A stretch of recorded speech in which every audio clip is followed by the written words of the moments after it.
This is not a warning for everyone, but it might be for you. Because if you've ever woken up late at night, between 1 and 4 a.m., with an urgent need to use the bathroom, you may already be in danger. Most people dismiss it. They feel it, but they don't talk about it. They remember the cold tiles, the strange silence, the vague unease when walking in the dark, and then they flush, wash and leave. For most, nothing happens, but not for everyone. Some don't come back. There is something in the pipes. It has a name, but it's never said in public. You'll find it only in fragments, buried in obscure threads, whispered in late-night forums, posted once, then deleted. They call it the drainling.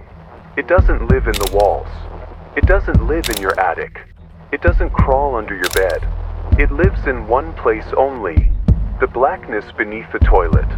Not the toilet itself, not the visible bowl, not the drain you can reach, but the deep systems below, the ancient plumbing, the places no human hands were ever meant to explore. That's where it waits. In the day, it comes close. People see it sometimes. A snake, perfectly real, harmless looking, flicking its tongue, slithering into the water. It vanishes when noticed. They flush. It disappears. But this is not a mistake. It's not confused. It's not pretending to be a snake. That is its second face. Its costume. Its probe. At night, it sheds the mask. And what's left is not a snake anymore. It moves like one, but it doesn't bend right. Its body folds in unnatural segments. Its movements stretch too far, as if it's longer than the pipes allow. And its flesh doesn't stay still.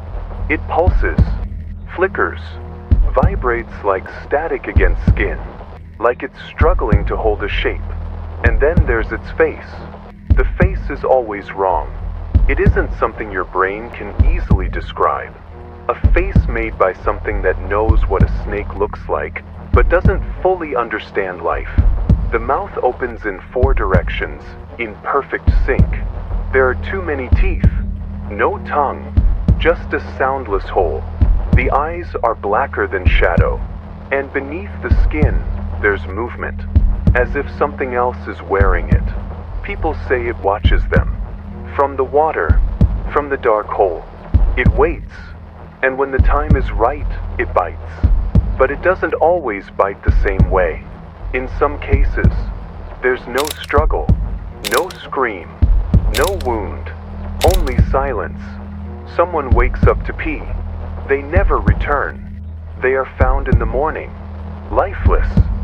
No blood, no trauma, just still, as if something shut them off.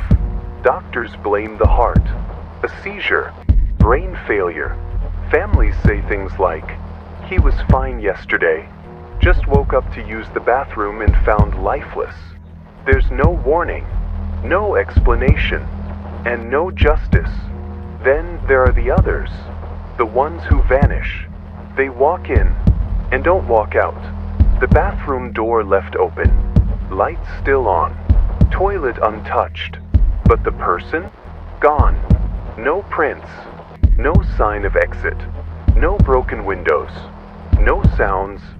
Sometimes it's a child, sometimes an adult, sometimes both, but always, nothing is found. Until later, when the house starts to change.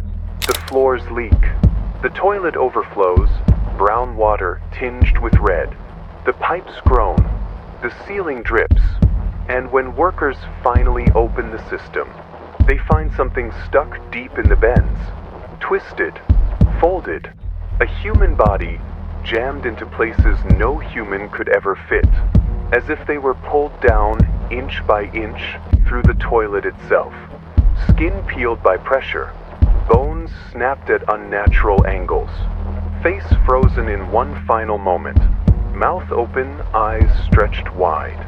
Not dead from suffocation, dead from fear. Whatever they saw, it didn't want to be seen. You may ask, what does this have to do with you? Listen carefully. There are signs. Things you may have already noticed and ignored. Toilet water that ripples when no one moves. A cold gust rising from the bowl. A sharp smell, like metal and rot, just before flushing. Tapping beneath the bathroom floor between 1 and 4 a.m. The sound of breathing, faint and deep, from somewhere below. Pets that refuse to go near the bathroom at night. A sensation, while sitting or standing, that something is directly underneath you. You've probably felt at least one of these. You explained it away. Everyone does. Until it's too late. This is not a story. It's not a warning from a single place or time. It has no region, no language, no rules. The drainling doesn't care who you are. It lives beneath every old system. And it waits. The safest thing you can do? Never use the toilet at night. If you wake up, hold it, sleep through it. Or if you must go, leave the lights on. Open the door.